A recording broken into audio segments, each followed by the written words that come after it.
Entonces, para demostrar este resultado, supongamos que f no es acotada en el intervalo AB. Entonces, para toda n en los naturales existe un punto, en el intervalo AB tal que este valor, la función evaluada en xn es mayor que n. Nótese que entonces estamos generando una sucesión, a saber, la sucesión f de xn. Esta sucesión, por consecuencia, la sucesión valor absoluto de f de xn, no es acotada. Y de hecho es una sucesión de términos positivos no acotada. Entonces, eso quiere decir que cuando n tiende a infinito, la sucesión valor absoluto de f de xn diverge a más infinito. Bien, ahora, xn es una sucesión claramente contenida en el intervalo AB. Por consecuencia, la sucesión xn es acotada. Por teorema de Bolzano-Ballestras, existe una subsucesión de xn tal que dicha subsucesión es convergente, digamos a un punto x0 que vive en AB. Pero ojo, si esta subsucesión es convergente, nótese que la función f es continua. Si componemos con el valor absoluto, la función valor absoluto de f sigue siendo continua. Entonces, la sucesión de valores absolutos de f de xn sub k, por ser esta sucesión convergente y por continuidad, es una sucesión convergente. Pero si esto es cierto, entonces la sucesión de valor absoluto de f de xn sub k es acotada. Contradicción, ¿por qué? Porque tú me dijiste que toda la sucesión es divergente. Si toda la sucesión es divergente a más infinito, tenemos un resultado de la teoría de sucesiones que dice que entonces esta sucesión no tiene subsucesiones acotadas. Por lo tanto, esto es una contradicción al hecho de que esta sucesión es no acotada. ¿Y de dónde surge la contradicción? Justamente de suponer que f es una función no acotada en el intervalo AB, por lo cual se sigue que f es una función acotada sobre el intervalo cerrado. Nótese en este resultado que la condición de que f sea una función continua en un intervalo cerrado es muy importante, porque, por ejemplo, la función f de x igual a x cuadrada es continua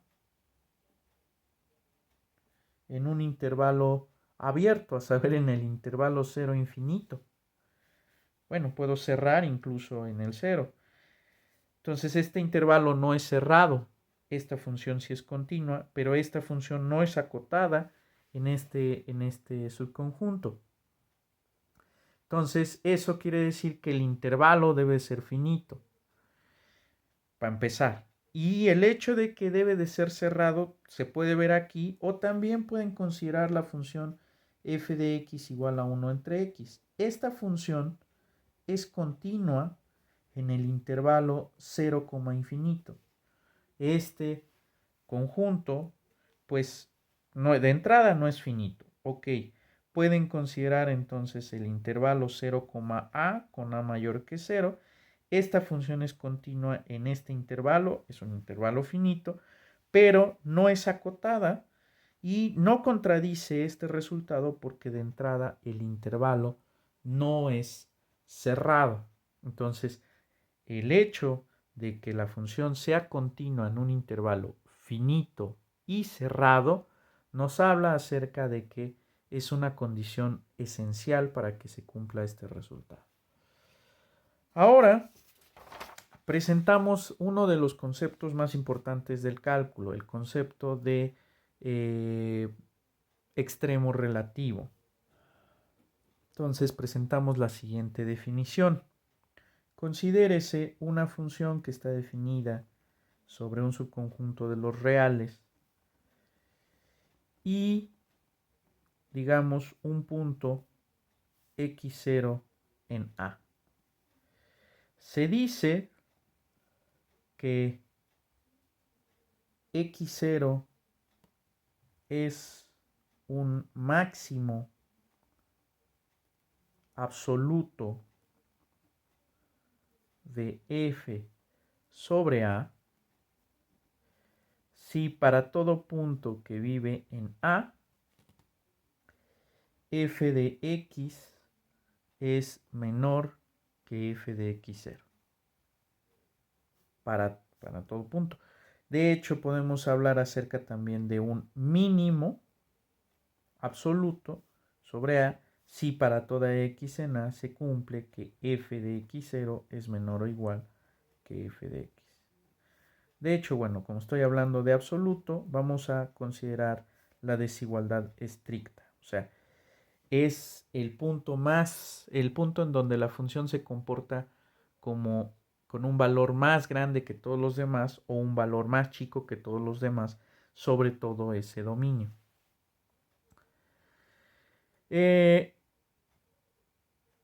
general, justamente por esta condición de la que hablábamos anteriormente, nótese que en general no es cierto que una función continua tenga máximo absoluto. Tampoco podemos hablar de que en general una función continua tiene un mínimo absoluto. En general eso no es cierto. Sin embargo, si tenemos una función continua definida sobre un intervalo cerrado, la función alcanza su máximo y su mínimo. Vamos a ver cómo se demuestra este resultado. Entonces, tenemos el siguiente teorema. Considérese una función definida sobre un intervalo cerrado que toma valores en los reales, continua. Vamos a decir que es una función continua. Entonces, f tiene un máximo y un mínimo absoluto en el intervalo AB. Entonces, veamos, consideremos el conjunto imagen directa de este intervalo. Este es el conjunto de las f de x tal que x pertenece a AB. Entonces, en el teorema anterior demostramos justamente que este conjunto es un conjunto acotado. O sea, demostramos en el teorema anterior que toda función continua en un intervalo cerrado es acotada. Entonces, este conjunto es acotado. Si este conjunto es acotado, por ser un subconjunto de R, eso quiere decir que existe un valor alfa en los reales, tal que, y de hecho también un valor beta, tal que alfa es el supremo del conjunto imagen directa y beta, digamos, el ínfimo del conjunto imagen directa. Entonces yo quiero demostrar que existe una X, de hecho una X, vamos a ponerle X1 y X2 en AB, tales que alfa es igual a f de x1 y beta es igual a f de x2. Entonces, voy a demostrar en este caso que existe x1. La demostración de la existencia de x2 es completamente análoga y sería buena idea que ustedes intentaran mostrarlo. Entonces, veamos. Como este valor, como alfa, es el supremo del intervalo, bueno, de la imagen directa del intervalo AB, si digamos n está en los naturales, entonces S menos 1 entre n no es cota superior de la imagen directa del intervalo AB bajo F. ¿Eso qué quiere decir? Eso quiere decir que existe un valor, digamos, xn en el intervalo AB, tal que alfa, perdón, aquí es alfa menos 1 entre n, ustedes disculpen, tal que alfa menos 1 entre n cae por debajo, digamos, de este valor f de xn, y este cae por debajo del valor alfa. O sea, si me muevo a la izquierda del supremo, el valor alfa menos 1 entre n no va a ser cota superior de este conjunto, lo que cual significa que hay un elemento del conjunto que está entre estos dos valores. Bien. Entonces, esto de hecho se satisface para toda n en los naturales, es decir, para toda n que yo tome, el valor alfa menos 1 entre n va a estar justamente a la izquierda de alfa. Entonces, como alfa es el supremo, siempre voy a poder pescar un elemento del intervalo tal que satisfaga esta condición.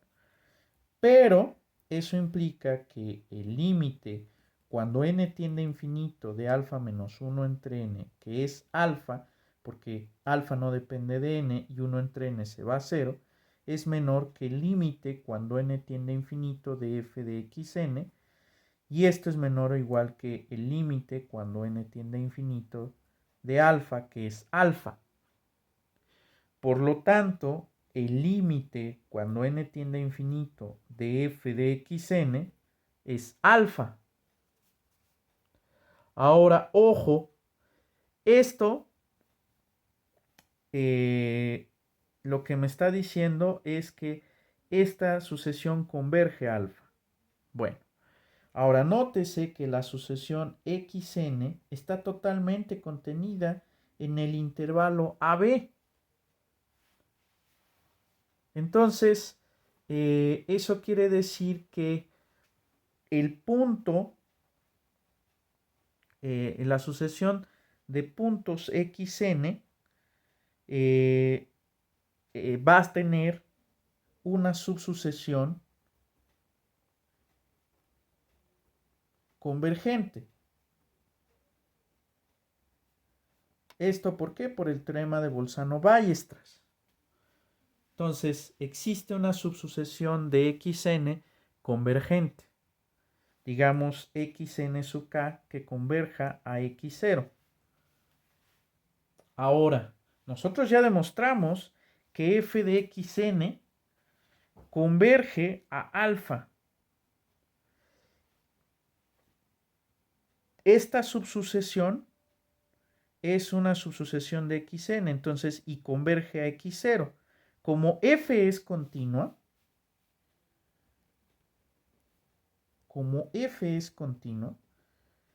entonces, ¿qué es lo que tenemos? Para empezar, hay que aclarar, x0 debe de pertenecer al intervalo AB. ¿Por qué?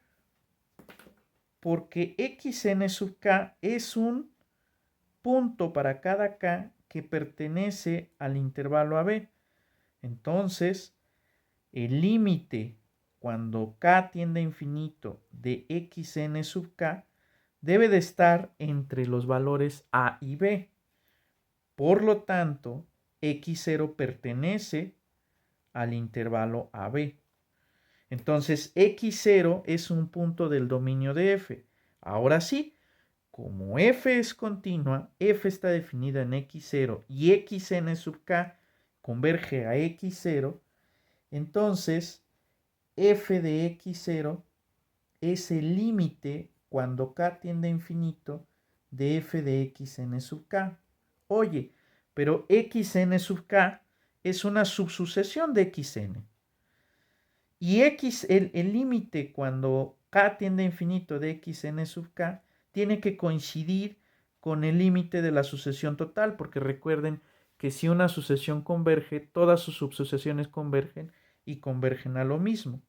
Por lo tanto, f de x0 tiene que ser igual a alfa.